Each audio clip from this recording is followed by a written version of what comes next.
Hi everyone, my name is Sabrina and today I'm going to be talking about health behaviors of college students. If you did want to read more in depth about this or follow along in the book as we go through the content, it does start on page 214, so feel free to grab your book if you'd like. To start with, unintentional injuries are a very big issue for college students. Unintentional injuries have been the leading cause of death for young adults throughout the past 50 years. And oftentimes with unintentional injuries, they are associated with motor vehicle accidents and or alcohol.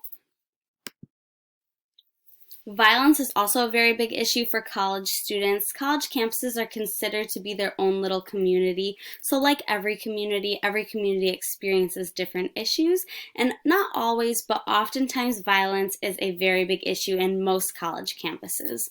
Some of these acts of violence are due to weapon carrying on campus, fighting. Many college students deal with anxiety and or depression, which can lead to suicide attempts.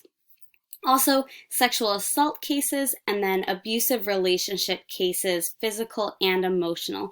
For these last two, sexual assault and abusive relationships, statistics for college students reporting these issues are very high. The cases for these are very, very high. But the thing is, they're probably a lot higher than statistics even show because a lot of people don't feel comfortable reporting cases like these. Tobacco use is also a very big issue for college students. With that being said, though, research does prove that the more educated an individual is, the less likely they are to use tobacco. It is still a very big issue for college students, but full-time college students are less likely to use tobacco than students who are not full-time in college or individuals that are not in college at all. A study from 2015 shows this. It shows that daily smoking among full-time college students is 5%, whereas individuals around that same age who are not full-time college students is at 16%. So you definitely see a very big difference in those two statistics. Over the past 20 years, studies have actually been very inconsistent with tobacco use for college students. The reason is unknown as to why, but there's a chart in the book on page 215 that shows you that it's not consistent at all. It's not like you see very big trends of decreasing or very big trends of increasing. It is super inconsistent. Moving on to alcohol and other drug use, although alcohol is a very big issue for college students currently, over the past 25 years it has decreased a bit, but it still is a very big issue, and it leads to very serious consequences for a lot of students. Studies from the National College Health Association show that 37.4% of full-time college males and 27.4% of full-time college females binge drank in the last 2 weeks prior to when this survey was conducted. Another statistic for illicit drugs shows that it's a very big problem for these students because studies show that in 2014, 22.7% of students used an illicit drug in the past 30 days. Moving on to sexual behaviors. Sexual behaviors could be very big issues for college students depending on how these are played out. If you're having unsafe sex, a lot of times it could lead to STDs and unwanted pregnancy.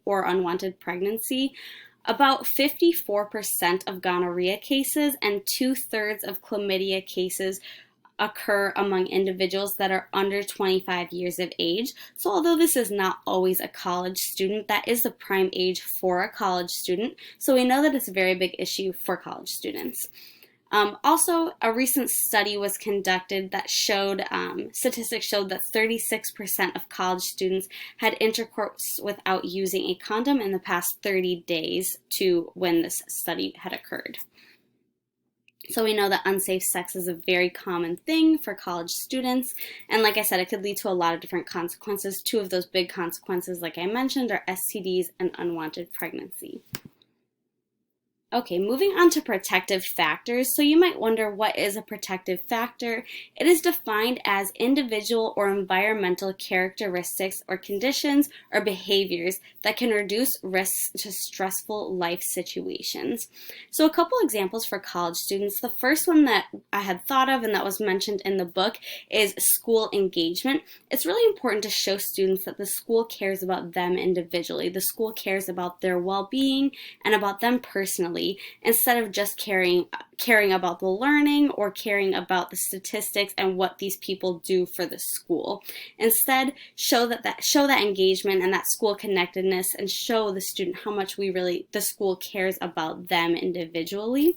Also, community service has been proven to have a lot of beneficial effects on students. One of them would have them have a stronger connection with their community. A lot of times it can make a student have higher self-esteem, and also it makes them less likely to develop some of these big problem behaviors in the future. So those are two different things that could be implemented into schools or communities to help out with some of these issues that I had discussed.